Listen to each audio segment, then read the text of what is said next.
Всех приветствую, меня зовут Антон. Единоборствами занимаюсь уже достаточно давно. Все начиналось с вольной борьбы в школьное время. Потом постепенно уже в институте занимался боксом. И после института уже постепенно перешел в смешанное единоборство. На данный момент готовимся на чемпионат России. Уже в это воскресенье будут бои. Завершили этап подготовки на чемпионат России по панкратиону в разделе «Классика». Республику будут представлять два спортсмена, оба будут выступать в категории 62 килограмма. Это Якушков Антон и Сыроватский Юрий.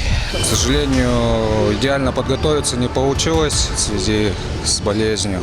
Ту неделю всю проболел, до этого тоже там были моменты. До этого зато были неплохие объемы. Парни провели очень много боев.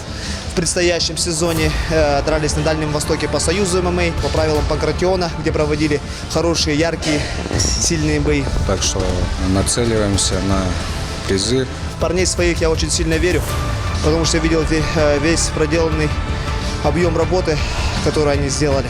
Думаю, это должно все окупиться. Пацанам желаю успехов, фарту и, главное, без травм. Ба!